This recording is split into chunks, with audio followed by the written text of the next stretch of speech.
Honorable Josephat Muna. Yes. Let us start from where your counsel has left off.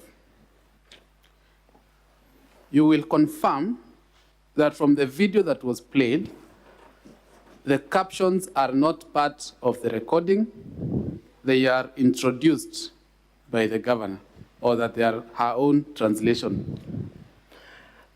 Being conversant with MERU language, I can confirm. That is not what I asked. You will confirm that the captions were not recorded with the video. They were introduced later. Yes or no? No. So you are testifying that the video was recorded together with the captions? Yes.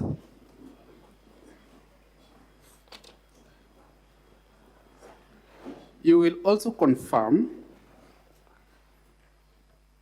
that there is nowhere in the video where impeachment is mentioned.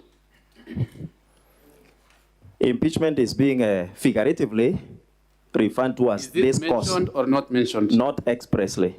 Thank you. On your affidavit,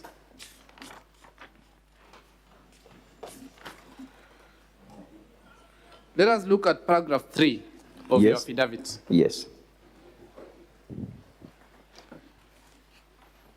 Can you read?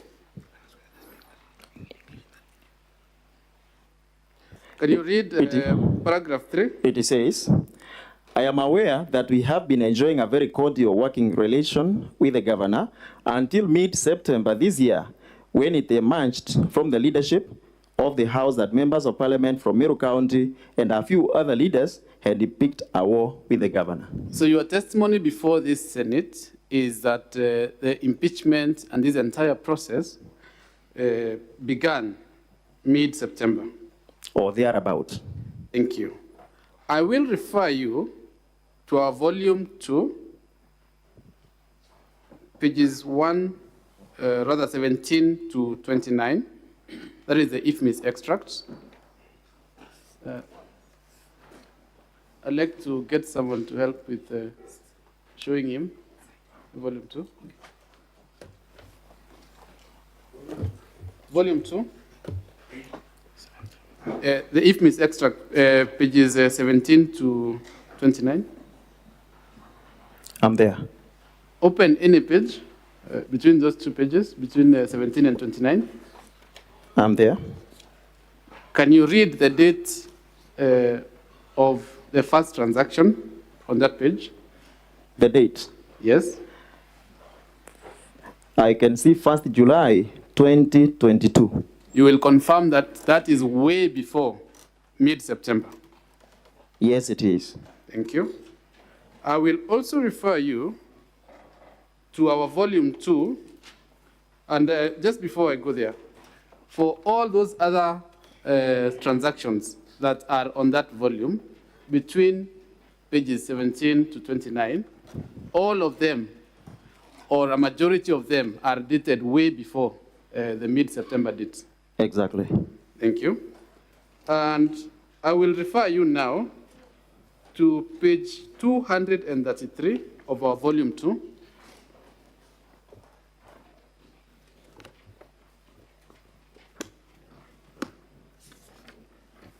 I'm there.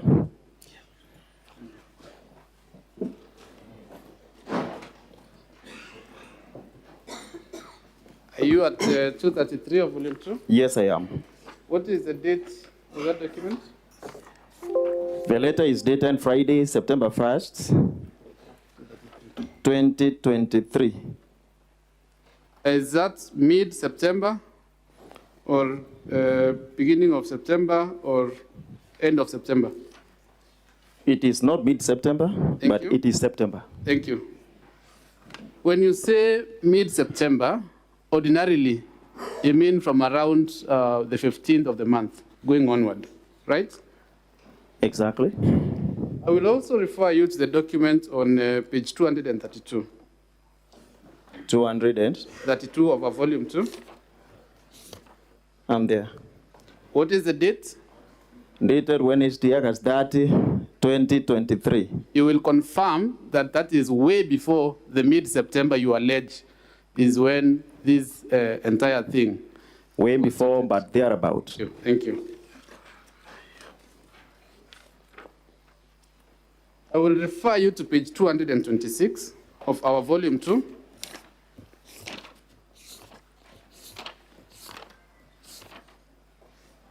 I'm there.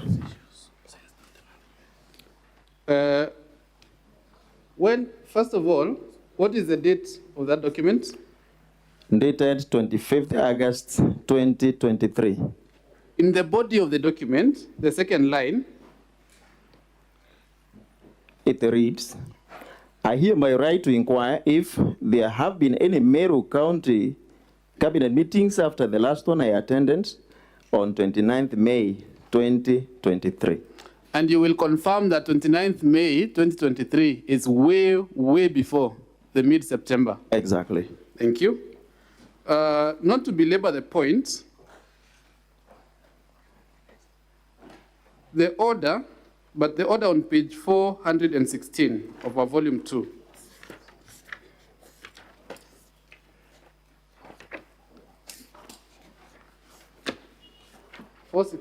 Volume 2.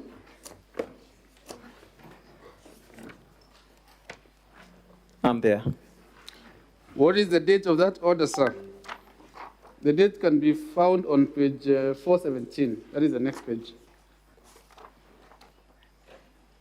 Yes, dated 7th October 2022. You will confirm that is a whole year It is. before the date that you're alleging is when this thing was started. Yes. Thank you. And the ruling on page 417 to 439. Yes. Rather, before we go there, let us go to page 155 of volume 2.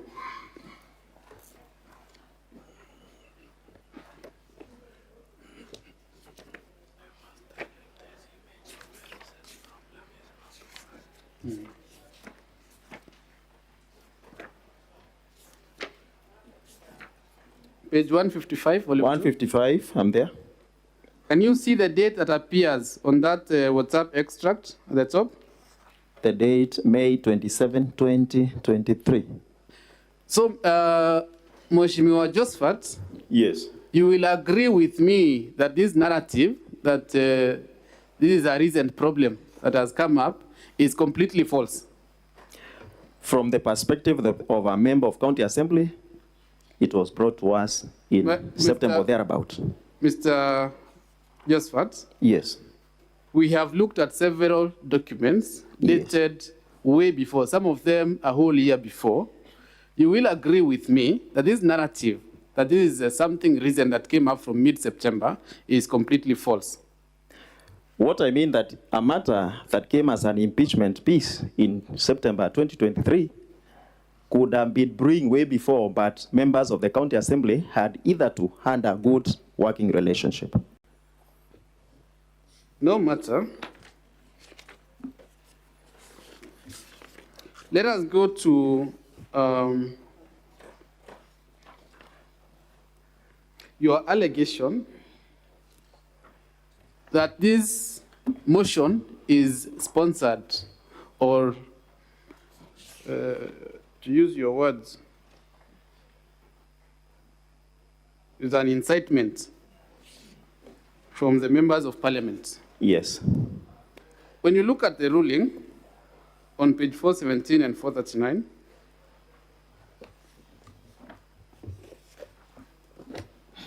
between 417 to 439, the ruling that is dated 29 September 2023, Yes, I'm there. you will agree with me that that is not a document originating from any member of the National Assembly. You will agree with me that that is a ruling of a court of law in Kenya. Exactly. Thank you. But, Thank you. but, Mr. Josephat, you are not a member of the UDA party, are you? Mr. Speaker, I'll plead with the council. Just answer the question. Are you a member of UDA or not? I'm not. Thank you. So your allegations on paragraph 4 of your affidavit, that a meeting was called and deliberations were made, that is something you are not privy to because you're not a member. After the meeting, all the members addressed the media. Were you called to that meeting of the members of UDA? Not called, but they ran out their deliberations in public. You are not at the meeting. Exactly. You will also confirm that you are not a member of the BAS party. I'm not. And you do not ordinarily attend the meetings of the members of BAS party. Yes. But again, they ran out their deliberations in public. On paragraph 11 of your affidavit,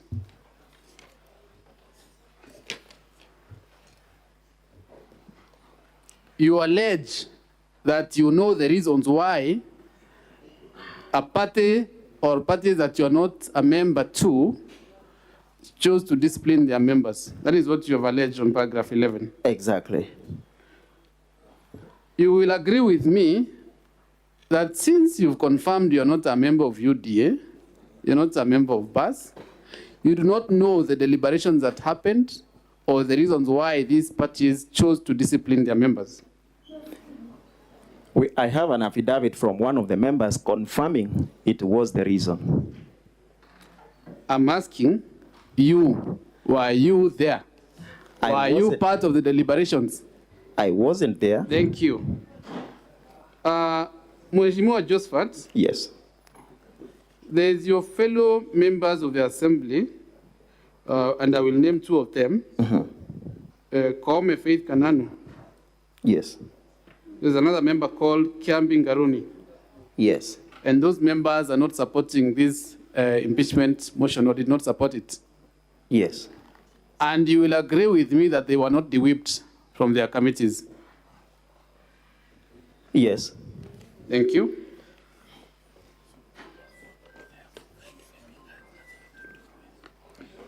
So, Mr. Mheshimiwa Josephat, it must follow, therefore, that the de-whipping you talk about on paragraph 11 had nothing to do with supporting or not supporting the motion. I'll leave that to the discretion of the senators.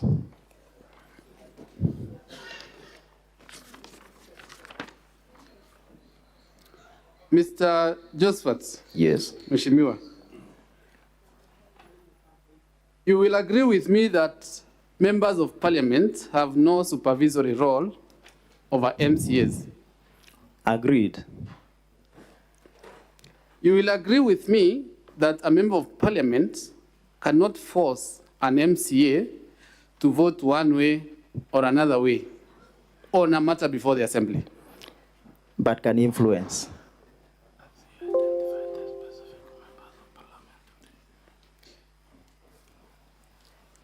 Mr. Josephat, ultimately, every MCA is free to make their own choice in the assembly, right? Right. Thank you. Have you identified the specific members of parliament that you say influenced or forced you or your fellow members? Yes, I have. Yes. Which paragraph of your affidavit? Not in the affidavit. Thank you. But one of them was here yesterday as a witness. Which paragraph of your affidavit have you identified those members? None. Thank you. On paragraph 8 of your affidavit, are you there? Yes, I am.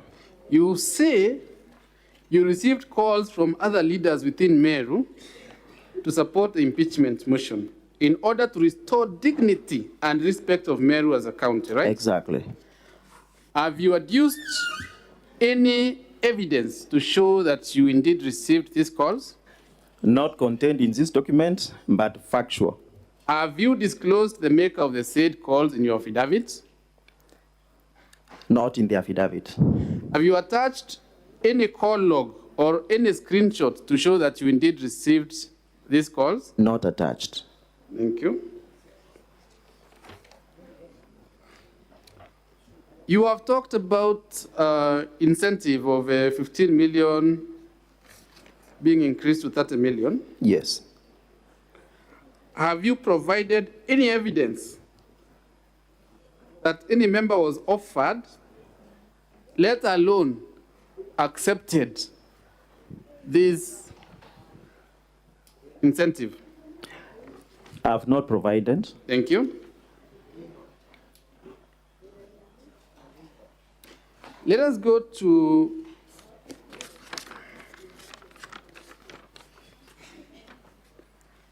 your allegation on a WhatsApp group being created. Yes. What is the very last sentence on paragraph 9 of your affidavit? I'm there. Can you read the very last sentence of paragraph 9? A WhatsApp group to organize and discuss the impeachment was formed in which we were left out. You were left out. Yes. You are not members of that WhatsApp group. Exactly. So, how can you come to this house and say that it was established to discuss impeachment if you are not privy to whatever discussions were happening there? We have friends who are members of the group, members of the county assembly, who can tell you what is going on as friends. And have those friends produced any screenshots or No. any evidence? No. Thank you.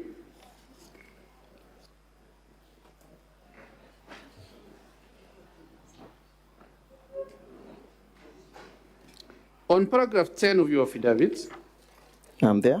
you talk about several meetings. Have you provided the dates, venues, or minutes of those meetings? Not provided. Thank you.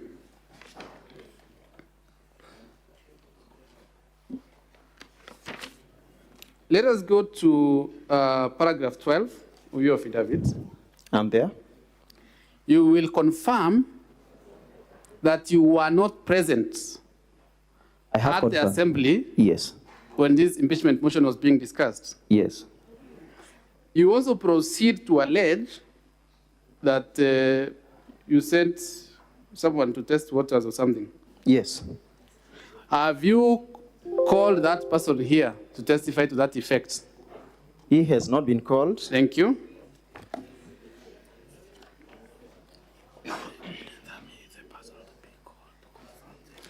Wouldn't that person have been the person to be called to confirm these allegations? We have the OB through which he reported the matter. Has it been produced in your affidavit, sir? No. Thank you. In that, I find this paragraph 12 of your affidavit very interesting. Yes. How many members of the assembly are there, MERU County Assembly? 69. 69. Yes. How many members were present during the discussion of the motion? 59. And in paragraph 12, the very last sentence of paragraph 12, can you read it for the Senate? We ended up staying away after 10 members, away the 10 members, after the others and they carved into intimidation and crossed over. So it is your testimony that 10 members stayed away? That is correct? Yes. And 59 members were in the house? Yes. So this allegation that there was someone who was sent and got beaten and whatnot and other stories is just a fabrication. It's not a story. Mr. Muna, mathematics tells me that 59 plus 10 makes 69. Exactly. If 10 stayed away and Yes. 59 were in the house, where is the extra 70th member coming from that is being sent to test the waters? Extra what? The 70th member that is being sent to test the waters. Mathematics Yes, also you can- informs me that one was out of the 10. He was beaten, he didn't get in. That makes them 10. 59 plus 10 is 69.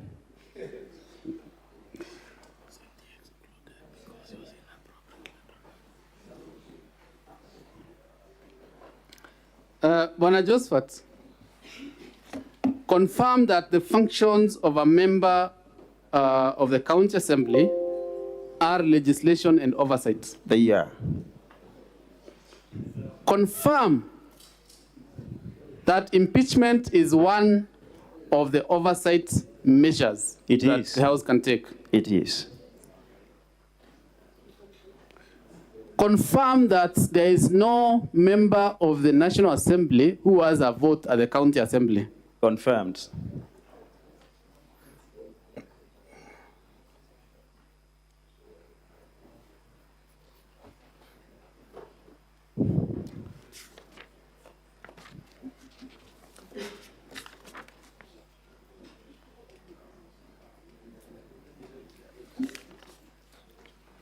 Okay. My second and last question to you, Bonamuna. I want you to look at our volume 4.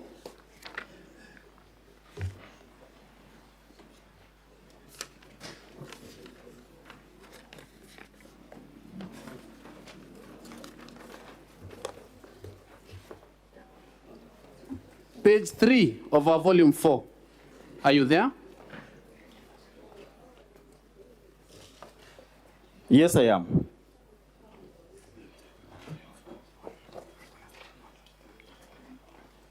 Are you there? I am.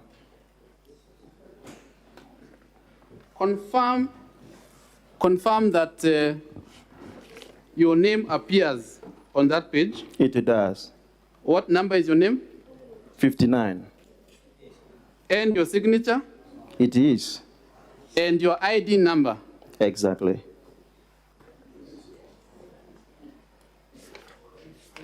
Bonamuna, in accordance to your standing orders, Yes. and specifically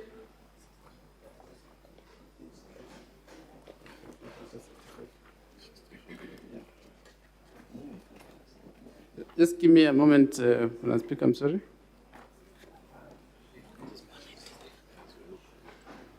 You are conversant with your standing orders, Yes, I am.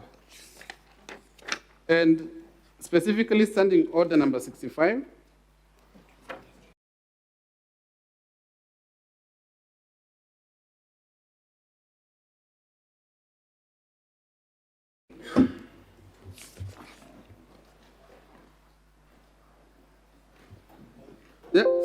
That is where standing order number 65 starts. Yes. I want us to go to page 265, I'm there. and I want you to read for me standing order number 65-4. 65-4. And I read, when the order for the motion is read, the Speaker shall refuse to allow the member to move the motion unless the Speaker is satisfied that the member is supported by at least a third of all the members of the Assembly to move the motion, provided that within the 7 days' notice, the clerk shall cause to be prepared and deposited in his office a list of all members of the Assembly with an open space against each name for purposes of spreading signatures, which list shall be entitled signatures in support of a motion for the removal of MERU County Governor by impeachment. And you confirm that it is pursuant to order 65-4, or rather 65-4 was adhered to, and that is why you signed, where you have said you signed. Yes. From the reading of order 65-4, it is not possible for a member to be coerced or forced to sign. It is possible. Were you coerced? Yes, I was. Have you produced any evidence that you were? In the affidavit, it is mentioned. Which paragraph?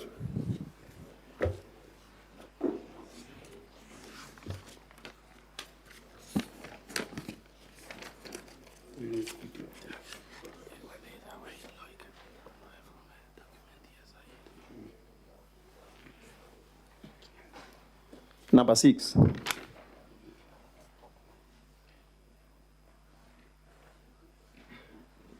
And also number 8. You say that you received calls instructing you or urging you or whatever. receiving calls is a way of, Where does it say in this affidavit that you are forced to sign? do you know the content of the calls? Where does it say that you are forced? In the calls. Sorry? In the calls. Can you read 65.5? Order 65.5?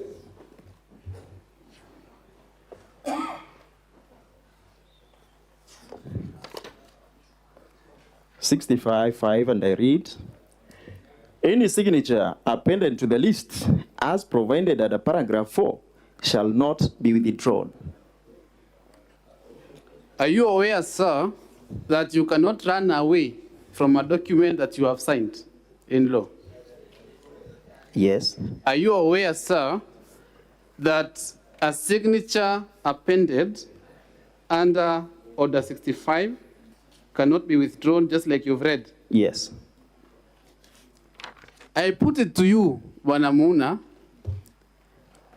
that you signed in support of the impeachment motion a signature which is irrevocable, no less. And then when you were taken to Masai Mara with the other 9 members, is when you decided to change your mind. The Masai Mara story, I've heard it from you. Mr. Speaker, I will yield some of my time to my colleague Mawira. I'm done with my cross-examination.